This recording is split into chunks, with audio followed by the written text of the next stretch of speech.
तो कहानी यहाँ से शुरू होती है। ऑन 16 जून 2020 हमें एक ब्रेकिंग न्यूज़ आती है। 20 Indian soldiers have fallen, killed in action, combating Chinese soldiers at the line of actual control। जैसे ही हम न्यूज़ देखते हैं वैसे ही हमारे अंदर से गुस्सा आना चालू हो जाता है और हम गवर्नमेंट को बोलते हैं इस बार तो बॉम्ब फूटेगा। और हमें नहीं पता मोदी जी, इस बार तो चाइना को उड़ाना ही पड़ेगा। बट इस सिचुएशन में रिटेलिएट करना रीजनेबल नहीं था, बट हमें तो बदला चाहिए था। तो हमने क्या किया, जो मेड इन चाइना फ़ोन और टीवीज़ है उसको आग लगाना और तोड़ना शुरू किया।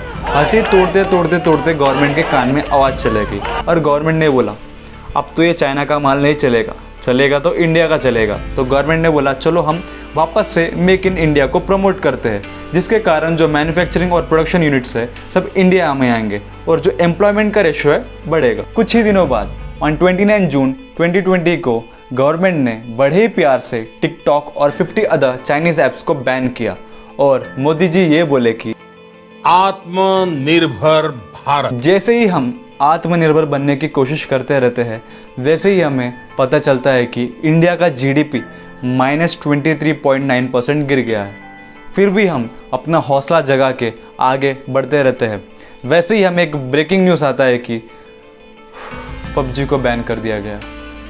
कहानी यहीं पे ख़त्म होती है with a sad ending.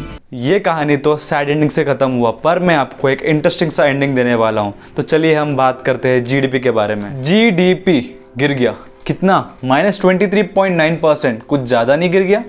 Let me tell you, ये सिर्फ फर्स्ट क्वार्टर का है, आई मीन अप्रैल मई जून। वही अगर हम 1920 से कंपेयर करते हैं तो 1920 में 5% का ग्रोथ रेट था और इसका डिफरेंस आता है -18.9%। ये सब तो ठीक है। अगर आपको मुझे ये पूरा टॉपिक एक्सप्लेन करना है तो मुझे आपको एक छोटा सा क्लैरिफिकेशन देना पड़ेगा। When will our GDP increase? देखिए, जीडीपी बहुत बड़ा कॉन्सेप्ट है और मैं आपको एक बेसिक कॉन्सेप्ट बताने जा रहा हूँ, export minus import. For example, in this year हमने एक्सपोर्ट किया फॉरेन कंट्रीज़ को गुड्स एंड सर्विसेज, उसका वैल्यू माइनस जो हमने इंपोर्ट किया फॉरेन कंट्रीज से गुड्स एंड सर्विसेज, उसका वैल्यू। अगर उसका डिफरेंस निकालते हैं और उसका डिफरेंस में पॉजिटिव वैल्यू आता है तो ट्रेड सरप्लस माना जाता है, अगर नेगेटिव आता है तो ट्रेड डिफिसिट माना जाता है। इन दिस सिचुएशन हमारे कंट्री में ट्रेड डिफिसिट हुआ है। इसका मतलब हमने ज़्यादा इंपोर्ट किया है एज़ कम्पेयर टू एक्सपोर्ट। जैसे आप स्क्रीन पे देख सकते हो कि industries, services, manufacturing, trade and hotel except agriculture बहुत ही गंदी तरह गिर चुके हैं। आपको तो मालूम है अप्रैल मई जून में इतना गंदा लॉकडाउन चल रहा था जिसके कारण प्रोडक्शन यूनिट्स सब बंद थे। जब प्रोडक्शन यूनिट्स बंद थे तो कोई गुड्स प्रोड्यूस नहीं हुआ। अगर गुड्स प्रोड्यूस नहीं हुआ तो एक्सपोर्ट कैसे होगा? जब एक्सपोर्ट नहीं हुआ, आपको तो फार्मूला मालूम है, एक्सपोर्ट माइनस इम्पोर्ट। अगर नेगेटिव आता है तो ट्रेड डिफिसिट होता है, तो यहाँ पे नेगेटिव आना ही था और ऑब्वियसली ट्रेड डिफिसिट होना ही था। और जब भी हमें पता चलता है कि -23.9% जीडीपी गिर गया है तो पब्लिक का reaction and blame totally government पे चले जाता है, जो कि सही है। बट जितना ही रिस्पॉन्सिबल गवर्नमेंट है उतना ही अपना पब्लिक भी है, क्योंकि हम ये जो रेवेन्यू क्रिएट करते हैं, जनरेट करते हैं, जैसे कि गुड्स प्रोड्यूस करते हैं, तभी तो एक्सपोर्ट होगा। तो आपको ऐसा लगता है इसका और कोई रीज़न हो सकता है इस जीडीपी क्रैश का? तो आप इस कमेंट सेक्शन में कमेंट कीजिए। तो चलिए अगले टॉपिक पे बात करते हैं, PUBG ban and will China loose anything. देखिए, पबजी बैन तो पहले एक्सपेक्टेड था, ये तो होना ही था, क्योंकि आपको मालूम है जो अभी सिचुएशन चल रहा है इंडिया और चाइना के बीच में, देयर आर हाई चांसेस कि चाइना हमारे डाटा को मिसयूज़ कर सकता है, क्योंकि China is ruled by a communist party. मतलब इसका कोई लीगली अपोजिशन पार्टी नहीं है, ये कुछ भी कर सकता है। क्या पता इन फ्यूचर ये जो टेंसेंट कंपनी, इसको बोल सकता है भाई ये जो डाटा है तुम्हारे पास, कुछ मिलियंस ऑफ लोग यूज़र्स है अपने इंडिया से, तुम इनका डाटा हमें दो। बहुत सारे चांसेस है, इसलिए इंडिया ने सेफगार्ड करने के लिए इस पबजी को बैन किया है। देखिए, इससे नेगेटिविटी भी है बहुत सारा कि यार बहुत सारे गेमर्स लोग अभी उनका जो जरिया था वो बंद हो चुका है, बट वो टैलेंटेड है तो ऑब्वियसली दूसरे गेम्स में भी वो खेल सकते हैं। बट नेशन कम्स फर्स्ट ना। तो चलिए देखते हैं, विल चाइना लूज एनीथिंग? देखिए, रियलिटी के बारे में बात करें तो चाइना पहले ही अपना बहुत बड़ा एम्पायर एस्टैब्लिश कर चुका है, और जिसके कारण क्या, मैं अभी ये जो गेस्चर्स कर रहा हूँ आपको, अभी मुझे हैंड में पेन आ रहा है, तो भाई इनका भी सोल्यूशन है उनके पास।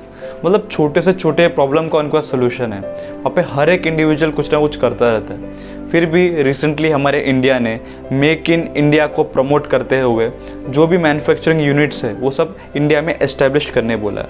और रिसेंटली सैमसंग और एप्पल ने भी अपना इन्वेस्टमेंट और एस्टेब्लिशमेंट इंडिया में किया है, जिसके कारण जो हमारा एम्प्लॉयमेंट है वो जनरेट होगा।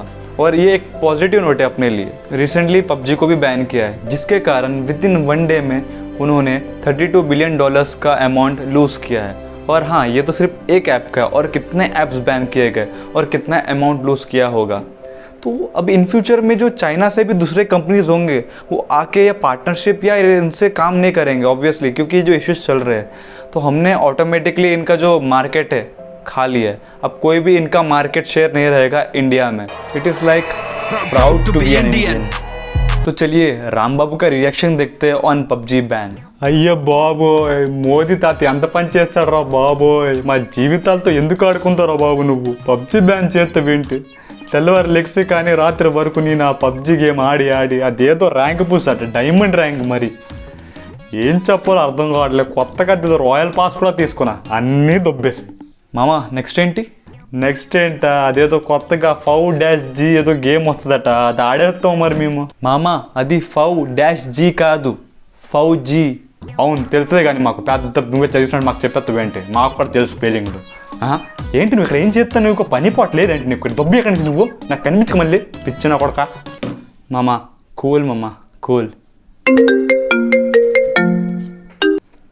हेलो, रसोड़े में कौन था? रसोड़े में कौन था? बताऊं कौन था? रुक जाओ. तेरा बाप यहाँ छोड़कर गया था कि तेरी माँ? मिल गया जवाब.